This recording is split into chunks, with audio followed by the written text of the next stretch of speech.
Here we go. Hi, everyone. I need you to go to jollyrogerukulele.com, pick up the sheet music for today. Today is Home on the Range, one of my favorite arrangements from the whole entire Foundation series. And I think you will like playing it. So the website, jollyrogerukulele.com, has all the sheet music, all the programs, so much music you can't even believe it. Almost everything's for free there. And particularly the Foundations class, which is designed to get you playing ukulele at a really high level. And I'm going to update all of this. Update. This should get us going. Dun, dun, dun, dun. Let me give it a second and see if this pops up on the page properly. And we'll wait for everybody to get loaded in here. It's 12:02, probably 3-4 minutes before we get started. And so let's see if this opens up where it's supposed to. There I am. I'm renumbering the lessons because I realized I was counting the concerts as lessons, and they aren't really. So HTTPS Jolly Roger. I'll go back through and renumber everything. Whoops, something bad happened there. Don't know what happened. Let me retweet this. Twitter. HTTPS:// Jolly Roger ukulele.com, and then I add on our little skull guy. Downloads.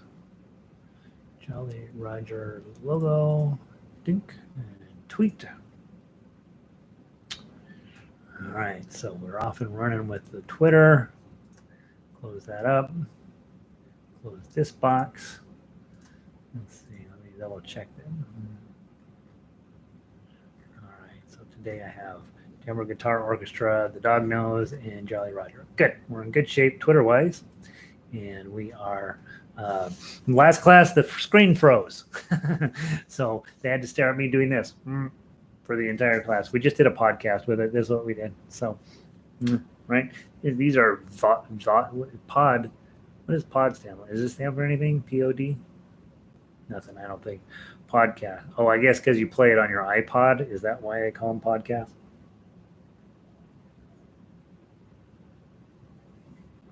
I think what we're doing is called a vlog, a video log. Every single day we post videos. I would say one of the things I have noticed about YouTube is that they are way more interested in you pre-recording and posting something than they are in live broadcasts. And I don't think they, I don't know why. That's what they do. Let's see here. Who's wandering in? Dennis is here today, up from Toronto. Weather's miserable up in northern or northeast area of North America. I saw the news today. Massive nor'easter. You always notice, they cover the weather all over the country, but when it's coming to New York City, they get very serious about covering that.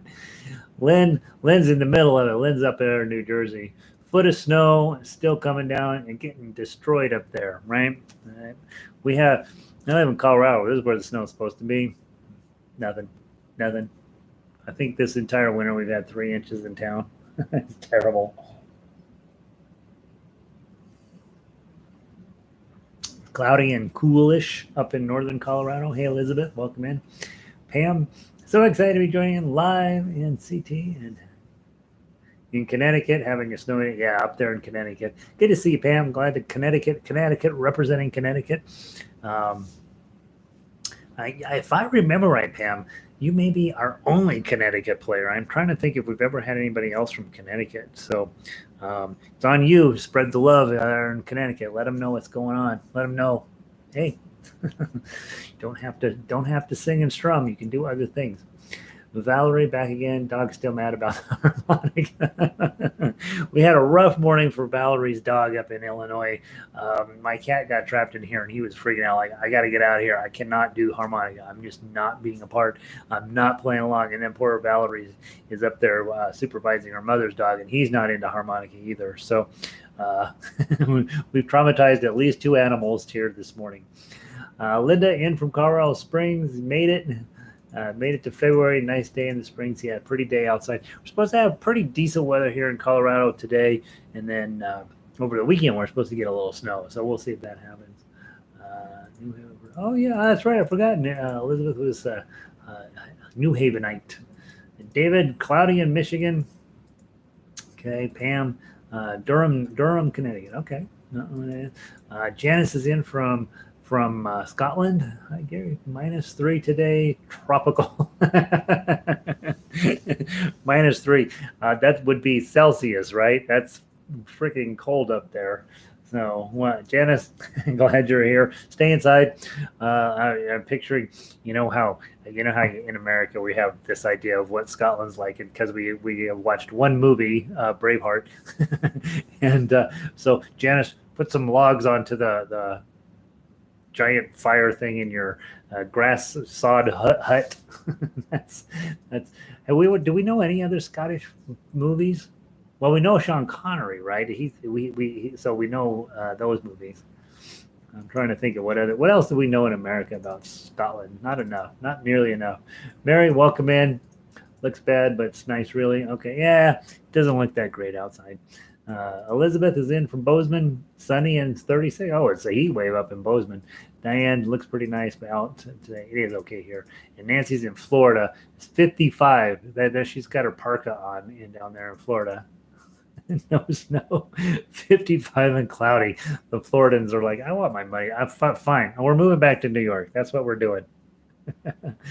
But Rob, 50 and sunny in Texas, kind of chilly down in Texas.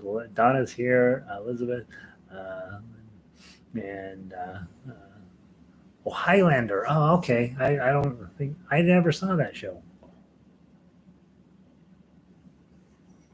All right. I love Scotland. I spent a couple weeks up there. It's my favorite. One of my, not maybe my favorite. I don't know. Austria was pretty good too. All right, guys. So we have a pretty straightforward lesson today. You guys have been with me now for 3 weeks, 4 weeks, something like that. 4 weeks. Okay, so this is week 5, and then next week is the week 6. That's the end of the series. Okay, so you're getting pretty close to being at least have gotten exposure to all of the really important stuff that you're going to need to know to go on and be a really fine ukulele player. And this week, Home on the Range, the key of G arpeggio, which I am making some adjustments to it. And so you might want to hold off just a tiny bit before you print out that this week, because it's going to end up in the next hour's class as well. And so if you've already printed it, perfectly fine. It'll be basically the same.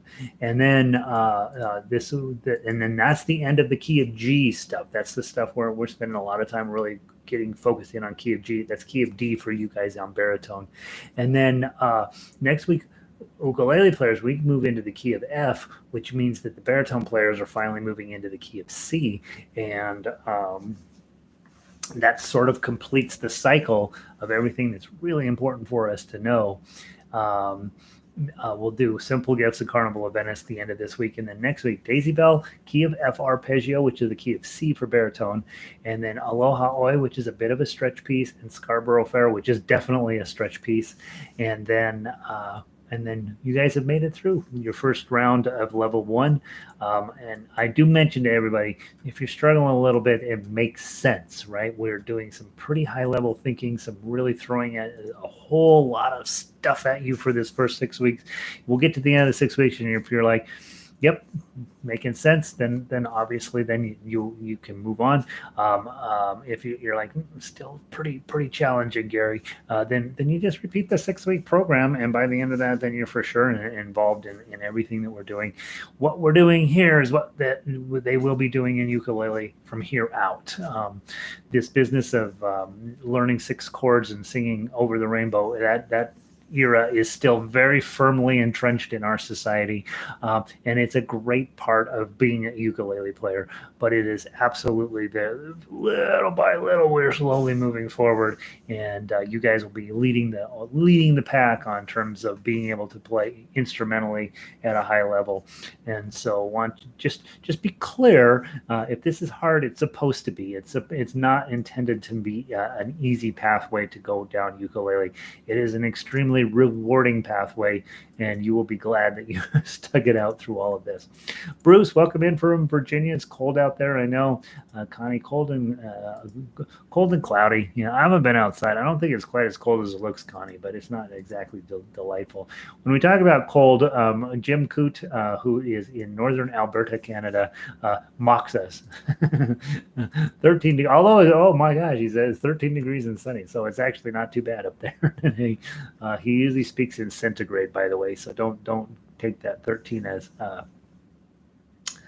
as real. We have to get additional information from Jim prior to him talking about the temperature. Now let's talk home on the range. The nice part about this tune is it kind of brings together full circle a whole lot of other pieces and parts that we've been working on with everything else. The goal with the piece today is for it to sound beautiful. Okay. And so there's nothing particularly crazy in terms of its attack on your instrument. And what I like to do, let me squeeze through here. Home on the range. Where are you? Have I really not opened it up? Inevitably these days I'm in the wrong folder. This little gadget here does two things really well. And if I was doing less music, it would be perfect. When you're doing this much music, it gets to be a little crazy. There we go. All right, home on the range. Sorry, guys. It's here somewhere. G-H. I mean, the C's F, G, H. And my ability to alphabetize is also a bit iffy. So, home on the range. So, of all of the pieces of music that I think is a really, really nice arrangement on this piece of music, this is it. I really think you've got a really beautiful piece of music here. And it brings together a lot of fun skills for us to work on. So what I want to do is talk about 13 degrees Fahrenheit. I know it's like, it's not 13 degrees Celsius. It's really not. It's way colder than that. So yeah, thanks, Jim. Pam says, I still have a ways to go, probably repeating a student, but I love this way so much more than chords and strumming only. Struggle with strumming patterns, so I found that very frustrating. So what we do here, it's not that that's not an important way to play. Strumming and singing is absolutely something all ukulele players need to do, and you will do it. That's not going to be a problem. But the next level stuff is plucking out melodies, putting it together with melody and chords, maybe singing, maybe not singing, adding in some arpeggios, getting to this place where this instrument does all of the work that you want it to be able to do. And that's what I do. Is I don't want to have any skill that's possible that you don't know about, right? And then as you become more proficient, what I think you'll find is there's two things that most of us in music want to do. One, you want to play with other people. That's what you do every day when you show up here with me. You play with me, but eventually you're going to get, familiarity will breed contempt, and you'll be like, I can't listen to that guy anymore.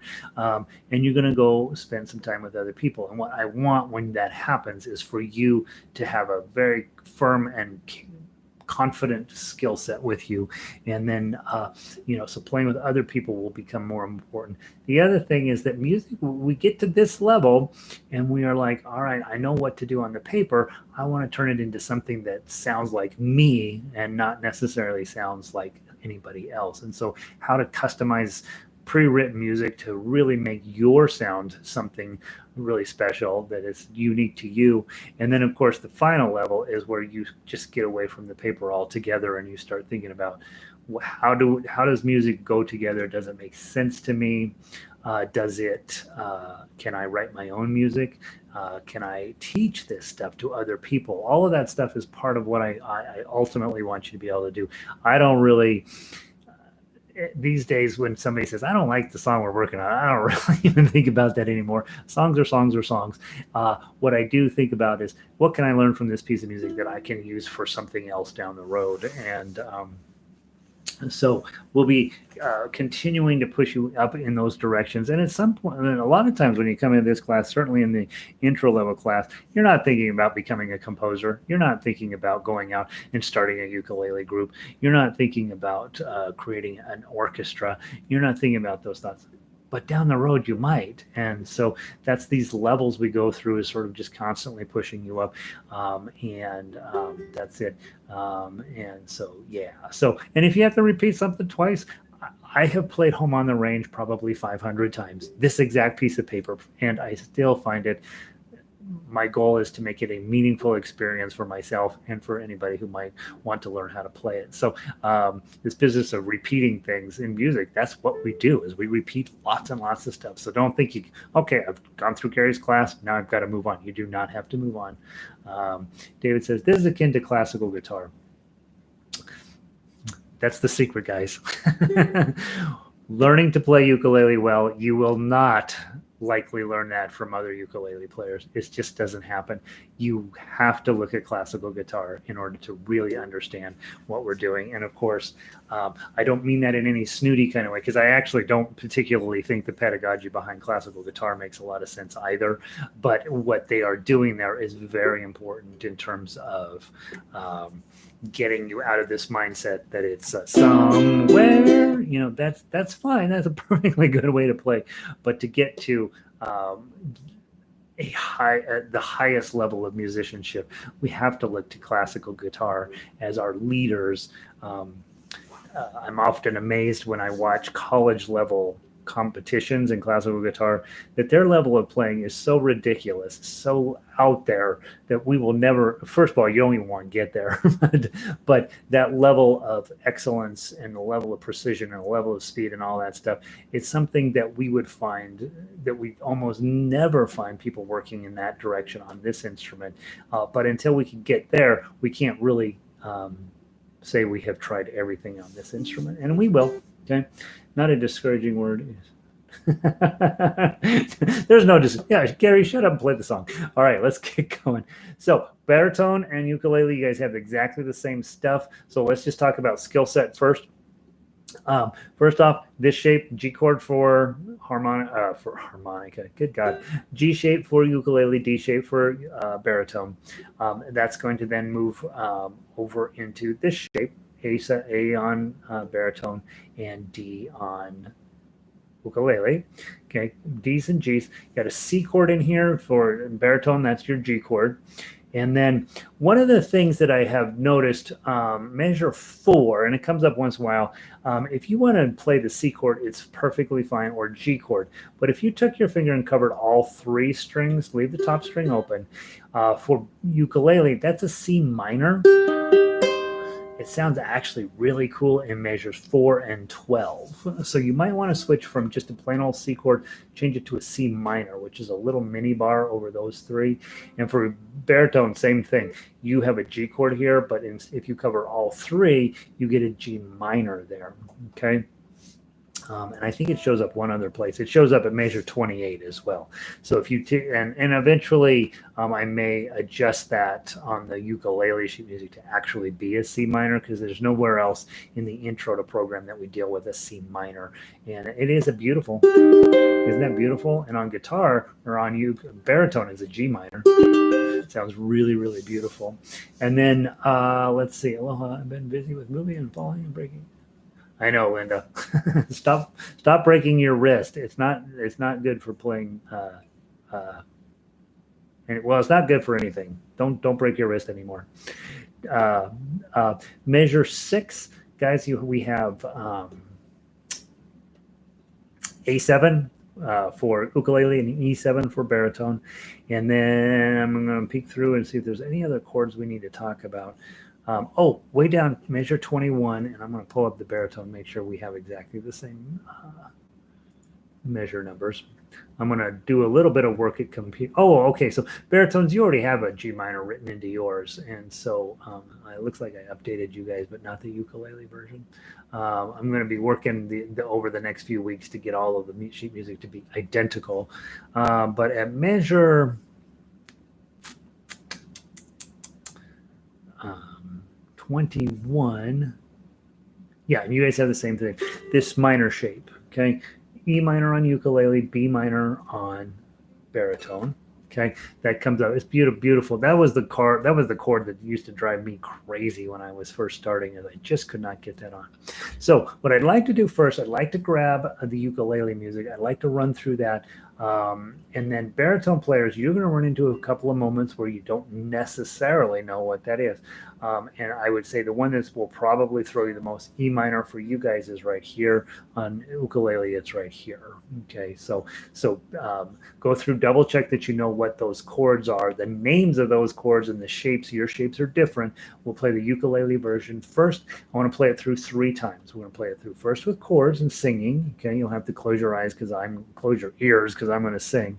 Then we will go immediately back through and we will play it through with the melody only, and that's baritone. That's where you guys come in. That's where you play the most important role. When I'm playing straight melody, baritone players, you're just doing your chords, and then I will go through tough uke it. Baritones, what I would suggest when I am tough uking, that you are probably simplifying your overall attack. You might just be doing 1 strum per chord, something like that, trying to create a meaningful accompaniment as our ensemble player. So a lot of times when I think of myself as an accompanist,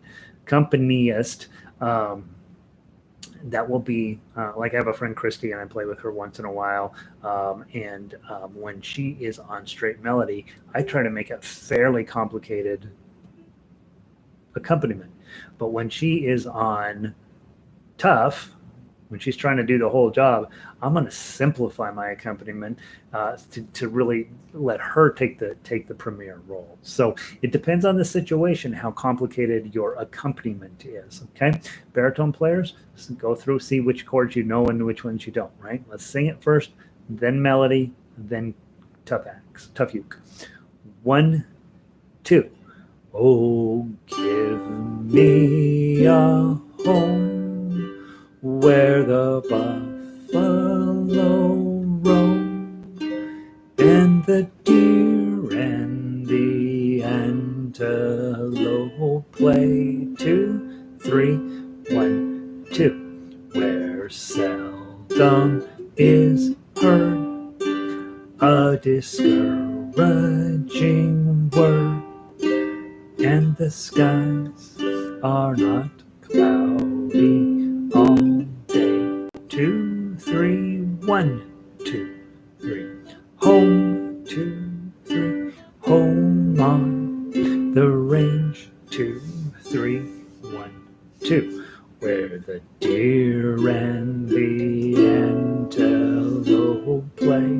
2, 3, 1, 2. Where seldom is heard a discouraging word, and the skies are not cloudy all day. Now get ready to switch to melody. 1, 1. Here we go.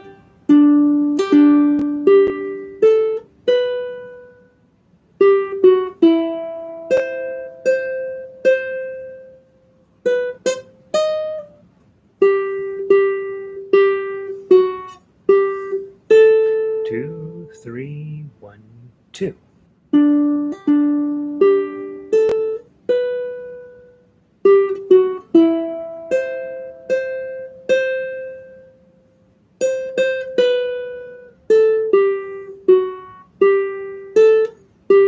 Two, 3, 1, 2, 3.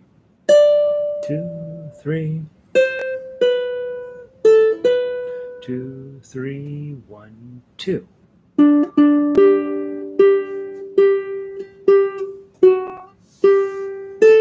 2, 3, 1, 2.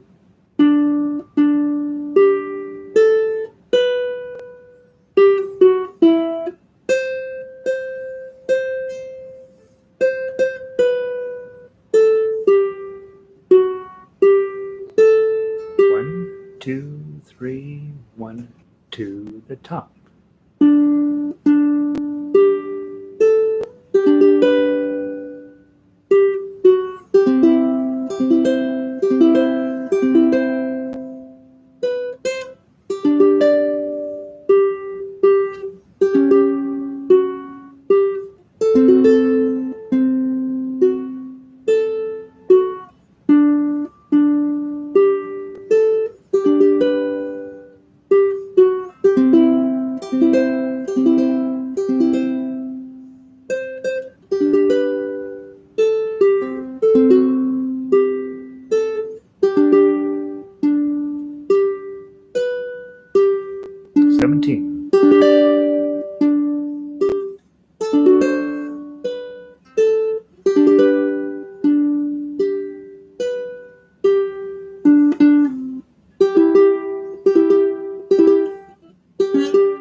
Okay, 3 completely different ways of playing the exact same music. As baritones, the first time through, you're strumming and singing the chords just the same as I am, different shapes, but same chords. Figuring out which chords you don't know, right? And having to give yourself a little homework project. Oh, how do you make a B minor? How do you make a D7? How do you make those, right? So that's a little homework project for you. Go figure out how to make those chord shapes. You want it to be part of your DNA. When you see D7, that's you know what that is, right? I never give you, not never, I rarely will be giving you guys arrangements in keys that don't make sense for the ukulele. On the arpeggios that we're starting in next hour, yeah, absolutely. I'll be giving you arrangements in keys that make no sense whatsoever on this instrument. But for the most part, we're always going to be looking for a key that makes sense to put the instrument on this instrument, because we're not beholding on to anybody to play in any particular key. Yeah, John Lennon wrote this in the key of whatever. You're like, whatever, John, right? He wasn't playing a ukulele. We may have to adjust the key that it goes into to make it work on ukulele. And those are going to be fairly predictable chords over time. And so when you go to a strum along, that's not necessarily true. They may print something off the internet in a key that makes no sense on ukulele whatsoever. Why are we doing it? Well, because that's what the original was in. Well, on the original, I guarantee you they're playing with a capo stuck on a guitar somewhere, and that's how it ends up in these goofy keys. But from an instrumentalist standpoint, we're going to be much more thoughtful about that. We're going to find keys that things work on the ukulele, and it's unlikely you're going to run into chords. It's pretty unlikely for me to be dropping in super crazy chords on you. When I do my personal writing, I do lots of that sort of stuff. But from, arranging songs for the ukulele to be presented on a ukulele, we're going to be looking for keys that make a lot of sense. Every chord in here, there's a lot of them, but every single one is going to come up in your life. So you really do want to know on your instrument what those when I hold a G chord, what that is. And we're about to give the ukulele players their opportunity to do the same thing. So that's one way of playing, and that's very typical in ukulele. We all sing, all strum, we're all playing the same thing. It's very unidimensional, very fun. It's really meant to go to lunch afterwards. It's meant to get lasagna. That's really what the purpose of playing like that is. And it's super fun. Then the second way of playing, I'm going to play the melody. Baritone players, you're going to be thinking of these complex behind the scenes. It's going to make it sound as beautiful and as possible at your house. And then the third way is I'm going to play tough uke, baritone, maybe simplify it just a little bit, come up with a little bit more, a little less intrusive arrangement. And so all of that stuff's happening simultaneously.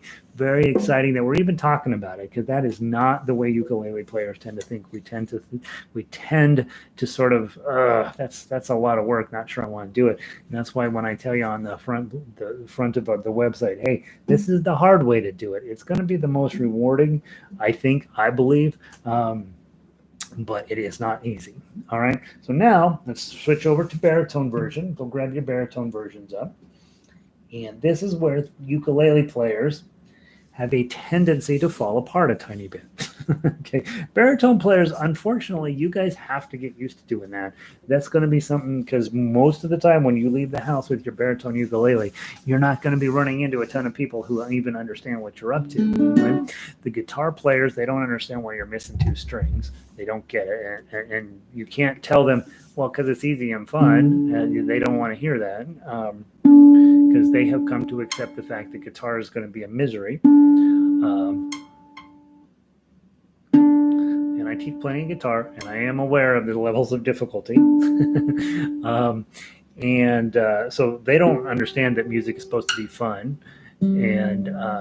But you are going to be in this situation of hanging out with other ukulele players, and you're the one who's likely going to be the one who has to adapt. Okay, I'm working on getting baritone to be on equal footing with ukulele in terms of what we do in this particular style of play, but we got a ways to go. And in the meantime, those of you who own baritones, boy, it's a fascinating challenge that not only that you have to play in lots of different with a mentality of I'm the one who's going to be supporting them, and so that means that there's going to be a little bit of work involved in making sure home on the range. Where are you? There you are.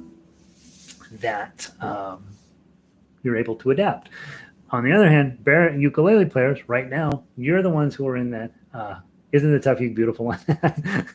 I really like this song, by the way.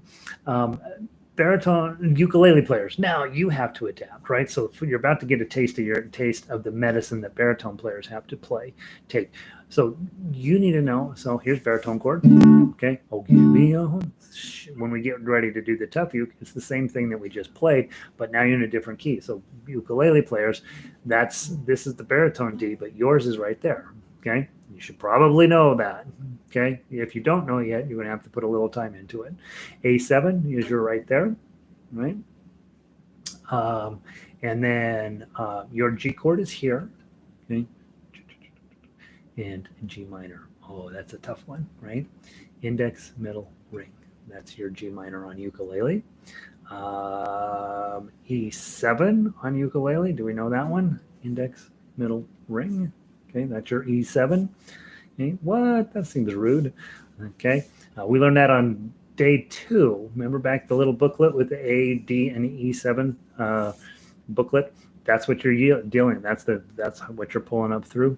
And then what else? You have one other one on here that's a little throw you. B minor. On ukulele, B minor is a bar chord. It's your A minor shape, okay? But you slide it up to the second fret so that you have bar on 2, ring up here on the top string of 4. That's your B minor. That's the one that throws most of us, okay?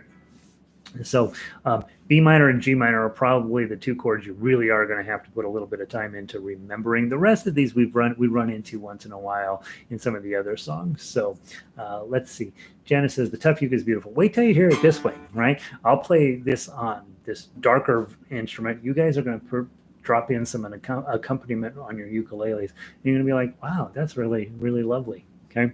And I'm not trying to really push you into the idea of, hey, you should play baritone. What I am trying to do is push you into the idea that you are going to want to play with other instruments. And so most of you guys have ukuleles, most of you, and then a handful of you have baritones. One, I'd like to expand that so that more of you have both. Okay. But when you go back and forth, boy, your brain's going to be really chugging along, right, to learn all of this stuff. And at the moment, when you're newer, stick with one instrument and really run it into the ground.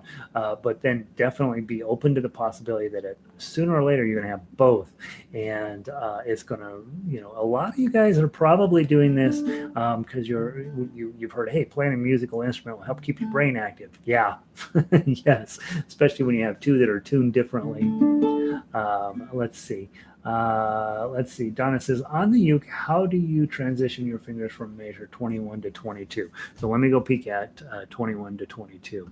So yeah, 21, great question. That's honestly, so this is the shape she's talking about. I measure 21, you're hanging out in this shape. Now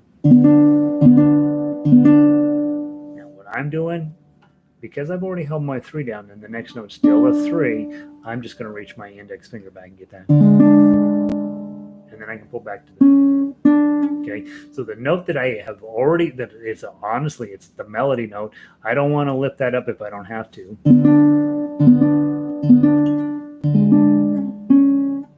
Okay, so your thought process here is if I'm hanging out in this shape and my next shape is here, I probably want to go over and do that and then put my finger back down, but I don't really need to. I'm just going to, because you technically, traditionally, we put our 3 there and our index finger there. That's what would make the most sense. If it was all by itself, that's what I would do. But since this is my lead-in chord, I'm not going to move my middle finger and I'm going to pull that over to here. Okay, so that's that. Okay, so that's what I'm thinking about in terms of that. Okay.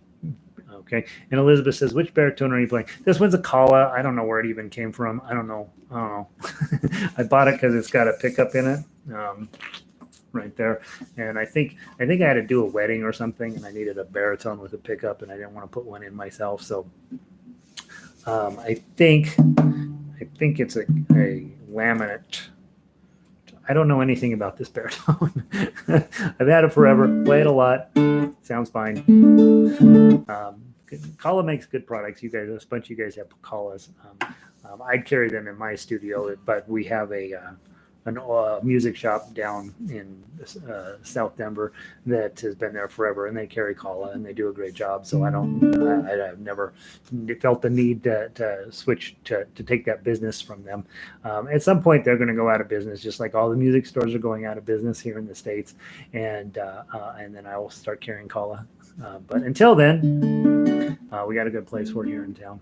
I don't remember where I got this from. Usually, most of your instruments, you remember every single thing about buying them, right? That's one of the great things. But I don't know for sure where it came from. All right.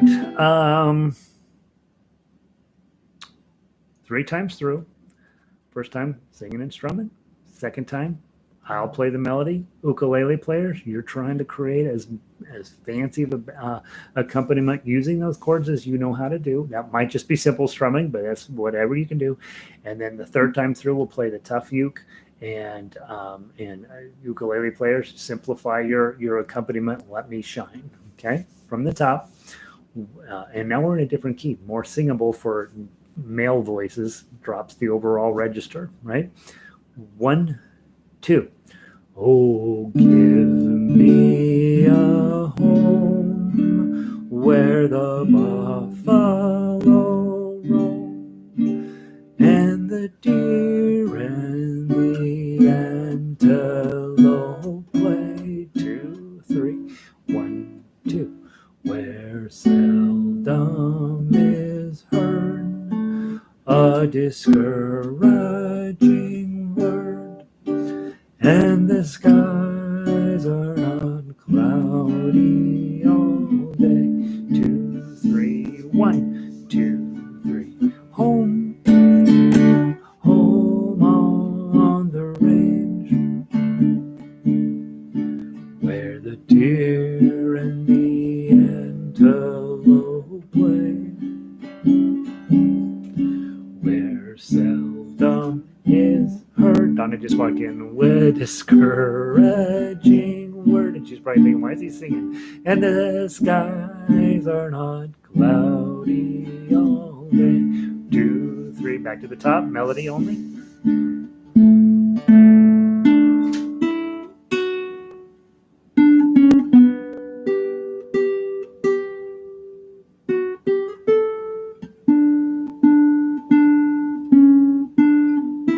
Two, 3, 1, 2.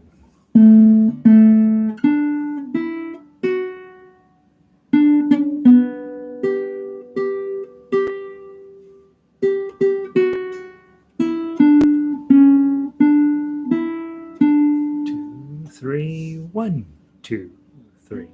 2, 3.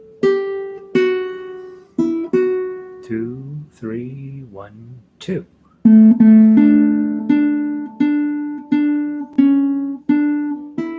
2, 3, 1, 2.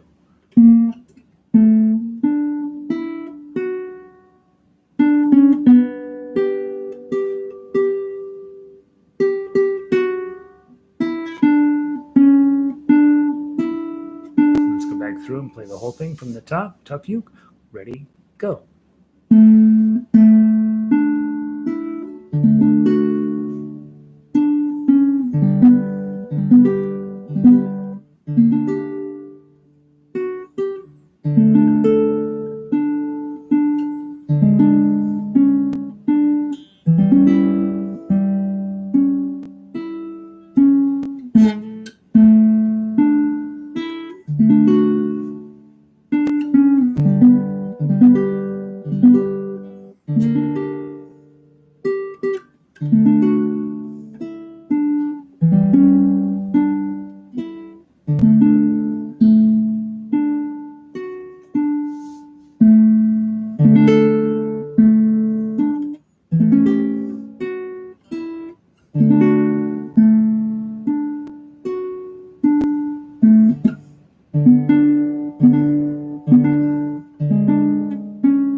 Second ending.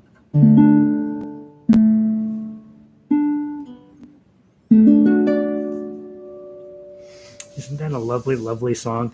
The arrangement's good. Everything about it feels right. It's in the right key for us to study. At this point, hopefully, if not all of that's coming together, and certainly not at that speed, right? If you're coming along and you're like, I can't keep up with them, that's what the next 15 minutes is for, right? I log out and you play through it at a much slower speed or a much more rational pace for you. And then you had your daily practice in and you're like, yep, I'm killing it, right? So work on that this week. We play it again on Friday. Let me give you the overview for the week. Tomorrow, I'm on the wrong page. Where am I? Is this not the front page? This is the front page. I changed it too much. Tomorrow, key of G arpeggio. So don't print it out quite yet. I'm going to spend a little bit of time on it tonight. Print it out first thing in the morning if you haven't already printed it. Simple gifts. It'll basically be the same, but I'm going to tidy up some of tidy up a little bit of the notation. And then simple gifts so Monday, this is my favorite arrangement in the book, no question. There's just really, really nice arrangement for that. Simple gifts is maybe my favorite song. So on Wednesday, we dig into the key of F. And then, of course, Carnival of Venice is certainly an interesting song. It's a song you've heard, you just don't know what it is, right? And so you'll be playing with it. So that's what I know about playing ukulele. Guys, next hour, we're digging into love songs and into arpeggio playing. And so all of you guys can play everything that we're going to play in the next hour as well. So if you have time to come sit in, that's awesome. If you don't, that's awesome as well. And that's what I know about everything. Hopefully, you guys have a wonderful day. It's Monday, so you got all week to plan a random act of kindness for the weekend. I think one a week is plenty, right? Stay safe. I know a lot of us are getting our here. I'm way down on the list. It'll be a while before I get my shot, but get one when you can. Remember, practicing is important, but showing up here is even more important. This is what will keep you moving forward. If you're logged in, if you wouldn't mind pushing that thumbs up button, that's helpful to me, I am told. And as always, double check whether, if you're not already a member of Jolly Roger Ukulele, you really should. I mean, it's the membership page is ridiculous how much great music's on there, especially if you're coming in later here. There's just so much great music on there, and we will continue to be refreshing and adding to that at all times. So good to see all of you. Happy Monday. I will see all of you tomorrow or in the next hour. Janice, Donna, let's see, Pam. Look at how all over the world we are. Isn't it exciting? So Donna, you're okay. Ray was here today. Good to see you, bud. SES, you bet. SES. Have I met you before, SES? I don't know. SES. That's good to see you, bud. Or I don't know. We're not binary anymore, so everybody's bud, right? Let's see, Pam. Uh, it's always a great start to the week, right? Playing Home on the Range. Yeah, it's a good song in a way. Vic, good to see you. Nancy, see you next hour. Absolutely. Elizabeth, you're welcome. Rob, I mean, here, not here. I don't know how to spell it all, Rob. So I used to back when I was an English teacher, I'd be all bugged about spelling errors. And these days, in the digital world, we just can't lose sleep over it, right? Connie, good to see you, Jim. Thanks very much. Have an awesome day. You bet, Jim. That sounds like something that Albertans would sing, right? I don't know if it is. I don't know anything about it, but I'm going to move to Canada. If I move to Canada, I want to move to Calgary. That's what I decided. Although I've been to Vancouver a few times. That's a pretty legit town as well. And of course, Dennis lives up in Toronto. I got to go visit him one of these days. Lynn, see you in 15. Dennis, good to see you, bud. You guys have a wonderful day, and I'll see lots of you in the next hour. Janice, thanks for being here. Doing that. Brilliant. Local hero. Writing it down, Janice. We'll see if I can find it. Brilliant Scottish film, Local Hero. I'll go see it. Local Hero. I know it's not Scottish, but we watched Dairy Girls. The Irish and the English. That was hilarious. Valerie, see you next hour. Bruce, great song. Yep. Okay, guys. I'm going to pull the plug, and I will see you either later today or tomorrow.